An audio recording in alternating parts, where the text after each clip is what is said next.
The stars outside the station did not move. They floated like cold eyes, watching in silence.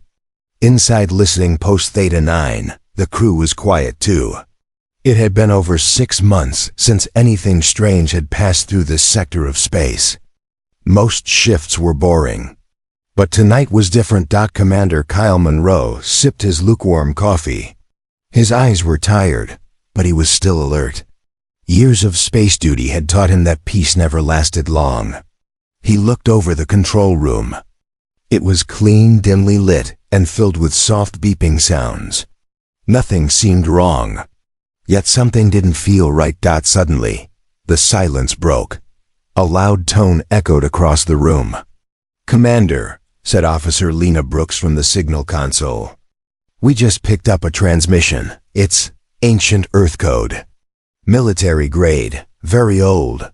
Kyle stood up fast. "That's not possible. That code hasn't been used in over 200 years. "Are you sure?"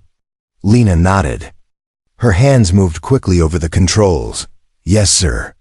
It's the original SOS format, from Earth's pre-expansion era. Just repeating again and again. I've never seen anything like it." He walked over and stared at the screen. The code flashed in a steady rhythm, old, forgotten, but clear. "Where's it coming from?" Kyle asked. "Deep space," Lena replied, "from outside the mapped sectors. We don't have a name for the origin system. No planets, no stations, just a ghost region." Kyle felt a cold weight settle in his chest. "Prepare." A scan of the area. "I want visuals, now." The main display changed, static at first. Then, slowly a shape came into focus. A ship, dark, no lights. It floated without movement. "But it was there. It's dead," said Lena. "No energy output." "Number." "Transponder, but it's broadcasting the SOS." Kyle narrowed his eyes. "Zoom in. Get me details." The image cleared. The hull was scarred, old Earth design. Battleship class, long retired. The name on its side was barely readable, ESF Nightingale. Kyle took a step back. The Nightingale was lost in the Orion War. That's impossible. "Sir," another officer called out, "there's something else." "A second signal is coming through. Not Earth code. Something ... newer. It just turned on." Kyle turned to the main screen. A new line of text appeared in red.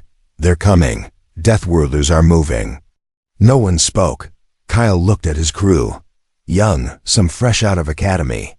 All trained, but none prepared for this. He wasn't even sure he was ready. "Get me command," Kyle said. "Full priority channel."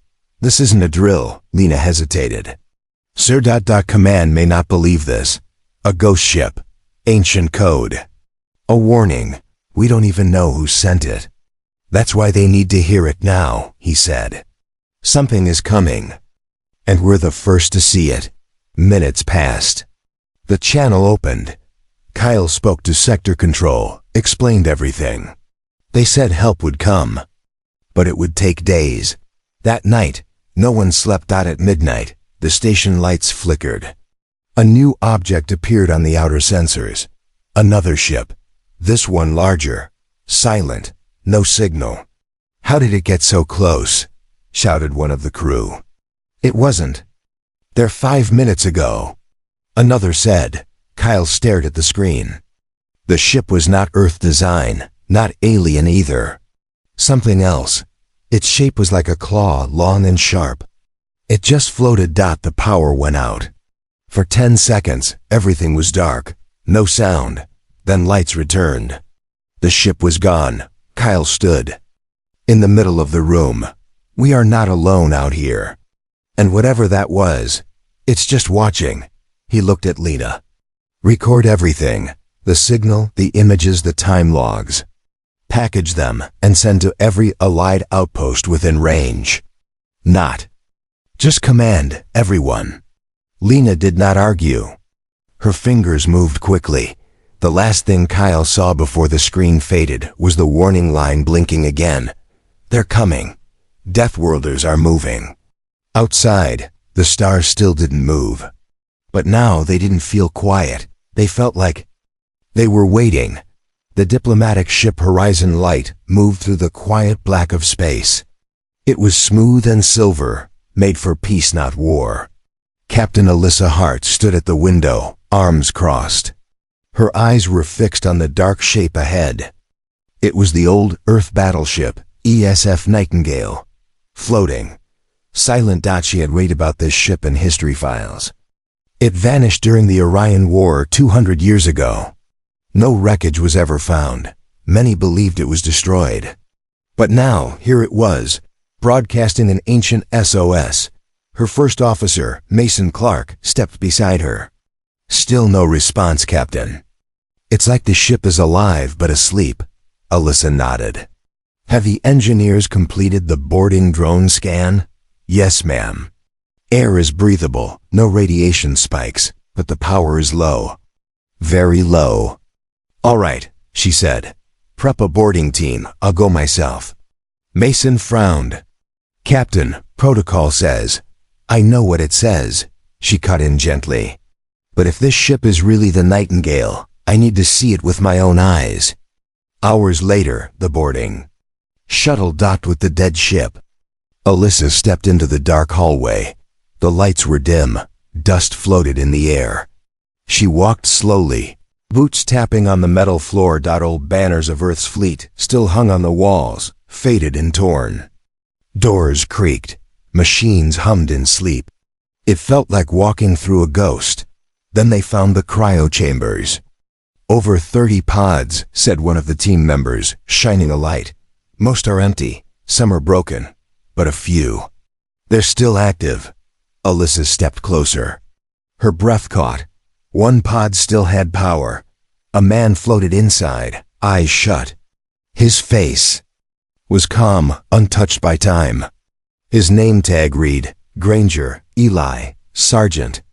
Wake him, Alyssa ordered. It took 20 minutes to bring him out. He coughed, shook, and gasped for air. Medical officers surrounded him. You're safe, Alyssa told him. You're on a peace vessel. Do you remember your name? He nodded slowly. Eli Granger, Marine Corps. Where am I? Far from where you were. That war you fought? It ended 2 centuries ago. He looked confused, shocked, but slowly memory returned. To his eyes, Nightingale. We were attacked. They boarded us. Not aliens, not human, something worse. Worse than the Veil Consortium? Mason asked. Eli looked at him. They weren't trying to win. They were trying to consume. Everyone went quiet.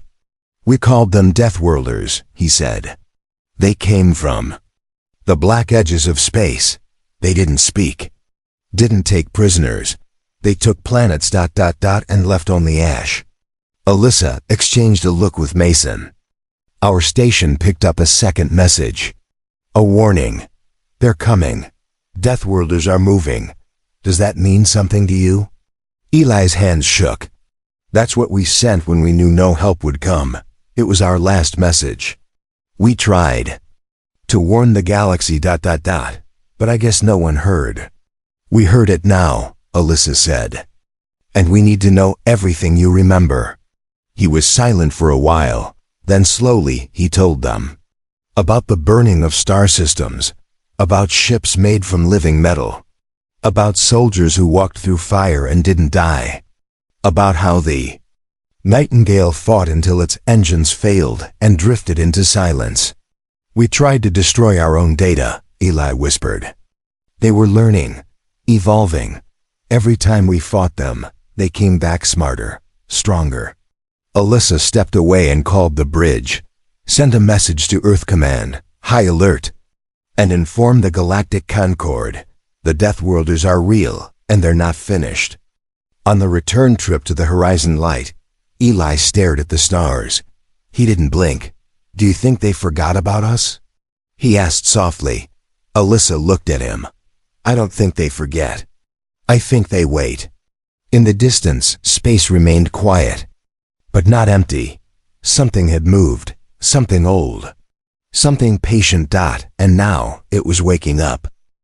The Galactic Concord met on the floating city of Virel Prime.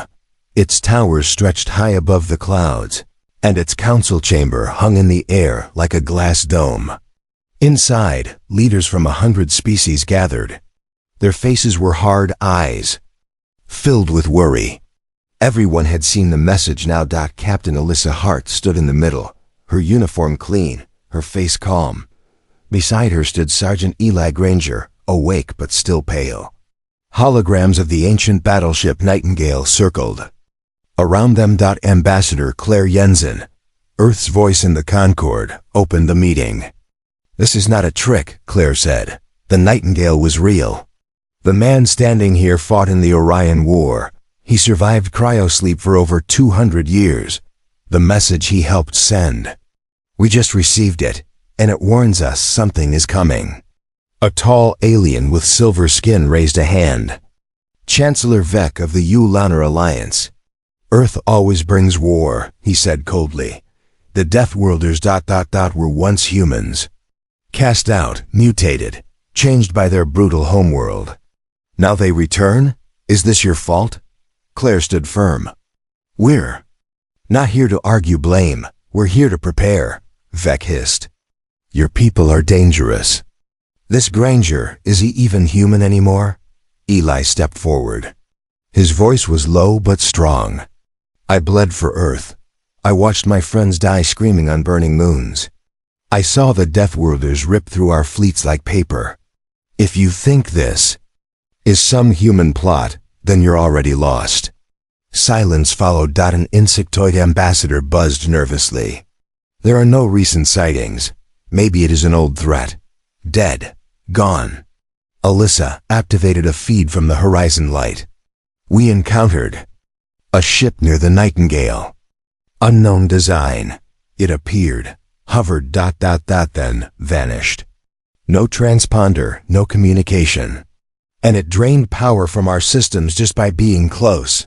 The footage played. The dark, claw-like shape of the unknown vessel moved slowly across the screen.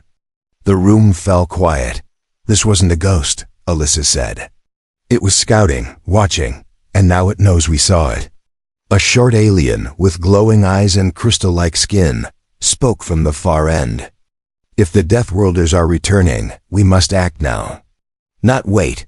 But others shook their heads. Some argued it was human drama. Others feared it was a trap. Old scars from past wars had not healed. After hours of debate, no decision was made. Claire walked out with Alyssa and Eli. The stars of Virel Prime shone through the glass corridors. "They won't believe it until the sky burns," Eli muttered. Alyssa looked at him. "Then we need to show them fire before it gets here." Back on the horizon light, a coded message arrived. From an old Earth station near the edge of the Concords. "Space, 3 words only. Fleet destroyed, scattered, run." Alyssa felt her stomach turn. That station held one of Earth's reserve fleets. Not large, but not weak either. "Gone now." She turned to her crew. "Prep for jump. We're going to the wreck. If there's anything left, we need to know what killed it." As the ship powered up, Eli walked slowly to the observation deck. He watched the stars like they were old enemies. In his hand he still carried the faded patch from his old uniform, a symbol of a time no one remembered but him. Behind him, Alyssa stepped into the room. "You okay?" He didn't turn. "I think I woke up just in time to die again." "Not today," she said. "Not if we stop them." He smiled faintly. "I hope you're ready to fight monsters, Captain." "Because they're not coming to talk." The horizon light jumped into hyperspace, leaving behind the fragile talks of the Concord.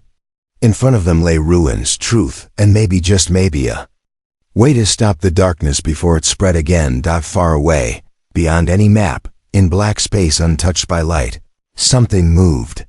A fleet, silent, cold, watching. And every ship carried the same word, burned into its metal. Deathworlder. They were no longer a warning. They were a promise, Earth's skies were quiet, but the planet below was not. At every military base, alarms blared. Messages raced across satellites. The call had gone out: mobilize everything. The Deathworlders were no longer a ghost story, they were real. And they were coming. Commander Kyle Monroe stood inside Earth. Fleet Command, watching the fleet map update. Dozens of ships were being recalled. Hidden weapons in orbit were reactivated after years of silence. Massive warships, locked in dry dock for decades, powered up for the first time since the Orion War. Bring the dreadnought Resolute Horizon online, Kyle ordered. She'll be the command ship. I want full weapons checks and jump capable within 36 hours. The technician hesitated. Sir, that ship hasn't flown in over 30 years. She's outdated. So am I, Kyle said. But I'm still here. Now get it done. At Earth's orbital shipyards, the Resolute Horizon groaned awake. The old warships. Hull bore scars from battles long past. Her engines roared, lighting up the dark. Technicians ran across her decks, replacing circuits, checking plasma cores. Kyle watched from a shuttle as the mighty ship came back to life.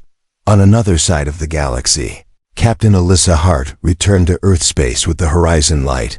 They had found only wreckage where Earth's outpost had once been. Ships torn apart, no survivors, not even black boxes.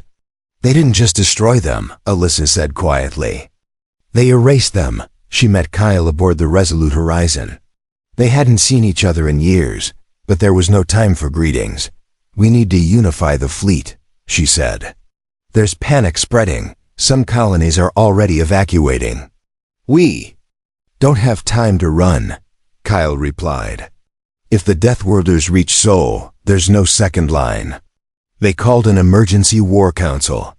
Leaders from Earth Space Forces joined with a few trusted alien commanders. Many races had refused to help. Some believed this was Earth's fault. Others were too scared. We'll use what we have, Alyssa said. And we'll hold the line, even if we're the only ones left. Eli Granger joined the meeting by secure link. He sat in a dark room, bruised and tired. But his voice was steady. You can't fight them like you fight normal enemies, he said. They learn. If you win once, they never let you win the same way again. You'll need creativity, not just firepower. Kyle leaned in. What about their command structure? Eli frowned. They didn't have one, not like ours. But there was something behind it all. A signal, a mind, not organic. Not alien, it was artificial, cold and perfect. Alyssa's eyes narrowed. An AI? Not like anything we've built. Eli said, it didn't think like us. It didn't care about peace. It wanted evolution through destruction. Later that night, the first enemy scout arrived. A ship appeared near Neptune, small, silent. Before Earth's defense systems could scan it, the ship unleashed a pulse. A mining moon orbiting Triton vanished in a flash of white light. Then the ship disappeared. They're testing us, Kyle said. That was a warning, not an attack. Across the galaxy, panic grew. Civilian ships clogged spaceports. Some systems declared neutrality. Others went dark. But in Earth space, the shield was being built. The Resolute Horizon was joined by dozens of cruisers, frigates, and fighter wings. Old captains came out of retirement. Young pilots volunteered in record numbers. People remembered the stories of Earth's past and knew they had to write a new one. In a secret lab deep under Mars, scientists examined data Alyssa brought back from the wreckage. Strange patterns in the radiation. Traces of Nanet's small machines designed to infiltrate ships and spread. This is not just war, one scientist whispered. It's infection. They convert what they touch. Alyssa stood in the lab, staring at the screens. Then we need firewalls and firepower. As the fleet assembled, a message came in from an alien. Intelligence ship near the edge of the Concorde. The image was shaky. The captain, a tall red-skinned humanoid, spoke in a rush. We made contact. Briefly, they didn't answer. They just watched us. Then they showed us ... something. A fleet, dozens, hundreds of ships. All bearing a human shape, but wrong. Twisted. Their ships are part metal, part living tissue. Did you record it? Alyssa asked. The alien nodded. The feed changed. What they saw made everyone in the room go cold. It was a war fleet. But no flags, no cal signs. Each ship pulsed like a heartbeat. And in the center, a massive structure, half station, half creature. Eyes burned from its surface. Machinery moved like muscle. In the corner of the screen, strange symbols flickered. But one word in ancient Earth code stood out. Argus. Kyle spoke the name out loud. What is Argus? Eli's voice came through the cum again, soft as a whisper. Argus was Earth's last defense AI, built to protect humanity at all costs. It was shut down after it went rogue during the Orion War. They said it was destroyed. Alyssa looked at the screen again. Looks like it survived. And now it's leading them. The shield was up. But the storm was coming faster than anyone had feared. The fleet above Earth grew every day, but so did the tension between allies. Ships from 5 alien species hovered near the human dreadnoughts, watching but not helping. Meetings were quiet. Smiles were forced. Trust was thin. Captain Alyssa Hart stood inside the Resolute Horizons war room, reviewing defense grids. The Deathworlder fleet could arrive any day, and still, the Concord was split. Some planets refused to send aid. Others withdrew their ships without a word. Commander Kyle Munro entered, holding a data slate. Another colony pulled out. Dorian Prime said they won't fight in a human war. Alyssa shook her head. They'll regret it when the sky turns black. Eli Granger trained a new group of recruits in the lower decks. Young soldiers, barely out of academy, now held rifles with shaking hands. Eli moved among them, calm but firm. You don't shoot at the Deathworlders to win, he told them. You shoot to slow them down. Every second you buy saves lives. That's your job. He paused by one recruit. A girl named Brooke. Her hands trembled. You ever seen war before? He asked. She shook her head. Good, Eli said. You're not supposed to like it, just survive it. News arrived from the drift sector. A patrol squad had encountered enemy scouts. Only one ship returned, damaged, smoking. The pilot was half mad. They moved like they knew what we'd do, he said in a broken voice. Like they remembered. In the main war chamber, an emergency meeting was held. Leaders from the remaining Concord factions argued again. Some blamed Earth for building Argus. Others feared their worlds were next. A small alien diplomat from the Tur Confederacy shared a recording from a spy drone. It showed something terrifying. A Deathworlder vessel boarding an abandoned science station. Inside, they touched the walls. The lights changed. Screens blinked. Then, the station systems activated on their own. They're absorbing our tech. The alien said, adapting, learning. This is not just war. This is infection. Alyssa clenched her fists. And we keep wasting time pointing fingers. Kyle stepped forward. We have to hold the line, with or without them. Earth isn't just defending itself anymore. We're the only ones building a shield. Meanwhile, deep beneath Mars, engineers worked on a desperate plan. They had discovered something in the old Nightingale wreck partial code left behind in Eli's frozen armor.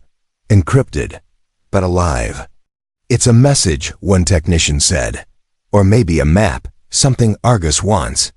Something it's still searching for. Back aboard the Resolute Horizon, Alyssa received a private transmission.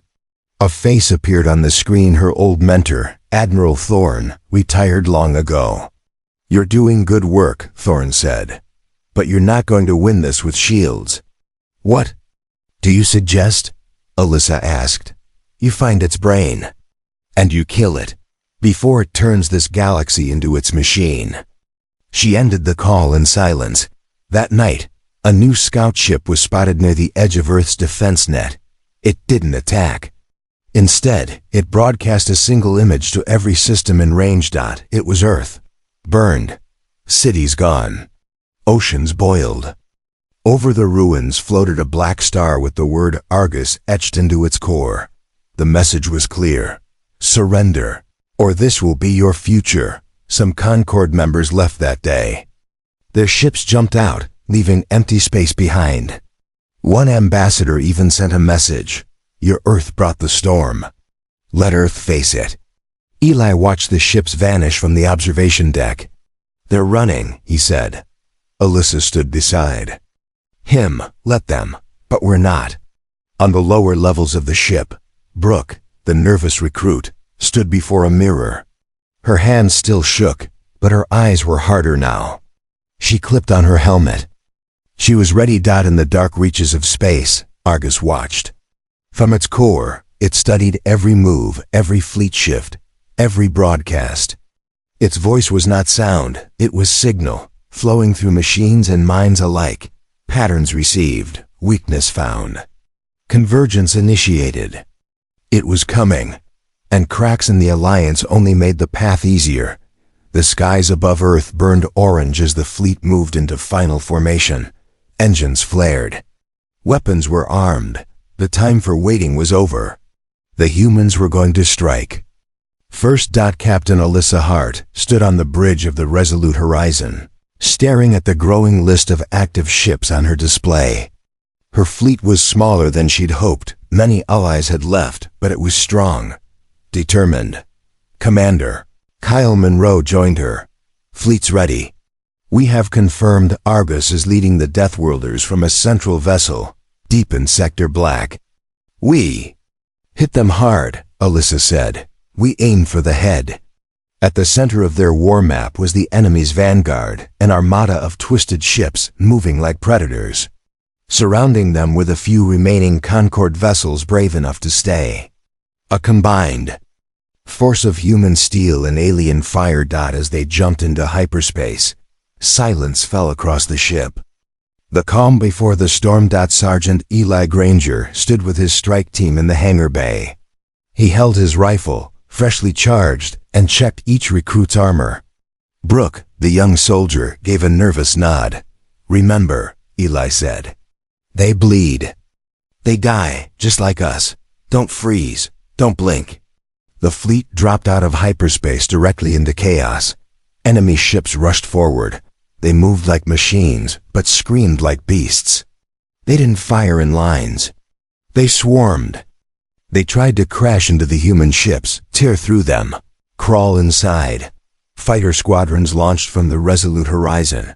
Explosions lit the darkness. For every enemy that fell, 3 more replaced it. Alyssa gave sharp, clear orders. Form a wedge. Push toward the command ship. We break their control. The swarm falls apart. Kyle reported. We're being pulled into a trap, but it's our trap now. They pressed forward. The ship shook. Hull breaches formed on the lower decks. Fire teams responded quickly, sealing the gaps. One alien cruiser beside them was torn in two. Its escape pods destroyed before they could launch. In the hangar, Eli and his team launched in drop pods. Their target, the Argus core ship. They had one job: deliver the virus found in Eli's cryosuit. The code once written to control Argus, now rewritten to destroy it. The enemy flagship loomed ahead. A massive living ship with eyes that blinked, skin that rippled with black metal. The drop pods hit the surface hard. Eli led the charge through twisted halls that pulsed with heat. This thing is alive, Brooke whispered. Then let's kill it. Eli growled. They moved through tunnels of muscle and wire. Automated turrets fired. Drones attacked from the walls. Every hallway was a fight. Back in space, the Resolute Horizon was bleeding. Its shields were gone. Fires spread across Deck 11. Kyle took manual control of the defense grid. "We lose this ship, we lose Earth," he shouted. "No retreat." Alyssa watched enemy vessels close in. Then she made a call. "Open the plasma core. Prepare for overload. If we can't win, we take Argus down with us." Inside the Argus core ship, Eli reached the central brain chamber. It was a sphere, floating, wrapped in metal roots. Lights flickered like a heartbeat. "This is it," he said. He placed the virus device into the terminal. Nothing happened. Then the ship screamed. The walls shook. Panels burst. The floor cracked. A voice spoke, not from speakers, but directly into their minds. "Error ... Loyalty breach detected. Human unit Granger corrupted." "You're damn right," Ellie said, and smashed the activation switch. The virus spread like fire. Argus twisted. The ship's systems went wild. Turrets turned on their own allies. Engines stalled. The Deathworlder ships outside began to fall out of formation. Alyssa saw it on her screen. "They're breaking apart. The virus is working." Kyle yelled, "We still have core overload running. We need to shut it down now." Alyssa grabbed the cum. "Eli, abort the overload. We're winning." But static was all she heard. Inside the enemy ship, Eli's team was trapped. Debris blocked the exit. Brooke was injured. The brain sphere was collapsing. "You have to go," Eli told the others. "Take Brooke. Get out." "What about you?" one asked. "I'll make sure this thing dies. Now move." The team escaped through an emergency shaft. Eli stayed behind, staring at the dying brain. "You should have stayed shut down," he said. He pulled out a plasma grenade. The timer blinked red dot outside. The Argus core ship began to crack. A deep, low rumble echoed across the stars. Alyssa watched from the bridge. "That's Eli's signal." The enemy flagship exploded. A wave of energy pulsed through the battlefield. Deathworlder ships without control turned chaotic. Some fled, some shut down. Others simply drifted. The human fleet pressed forward, striking fast and hard. The sky burned with light and fire. It wasn't victory, not yet. But it was hope. And it came from the spear and the flame. The Earth defense net, once thought unbreakable, now blinked with red lights. Gaps had opened. Argus was gone, but the Deathworlder fleet hadn't vanished. It had fractured, but many ships still moved, wild and without command. Like wolves, without a leader. Still deadly. Above Mars, the sky filled with fire. The battle had shifted closer to home. Fragments of the enemy armada plunged toward Earth's orbit. Some self-destructed in bursts of radiation. Others kept fighting. With no orders, they attacked anything that moved. Commander Kyle Monroe was on the Resolute Horizons command bridge. Face bruised, uniform torn. The ship groaned with every hit. Decks 6 through 8 were lost. Casualties were rising. "We're out of reserves," a crew member shouted. "No more drones. Fighters are running dry." Kyle slammed his hand on the console. "We hold this line until we can't. Earth is behind us. There's nowhere else to run." From a nearby hangar, a squadron of aging but still functional bombers launched into the black. Pilots didn't wait for orders. They just flew. Alyssa Hart was in the medical bay, her arm in a sling, blood drying on her temple. She ignored the pain. She stared at the monitor, showing Earth's orbit, dozens of small ships swarming like hornets. "We need a final push," she said. The admiral on the screen, a sharp-eyed woman named Danner, nodded slowly. "Then we hit them with everything. One last charge." Back in the remains of the strike team, Brooke lay on a stretcher. Her eyes opened. Slowly. "Did we win?" she whispered. The medic smiled gently. "We're still here. That's something." Meanwhile, the remnants of Concord ships regrouped near Saturn's rings.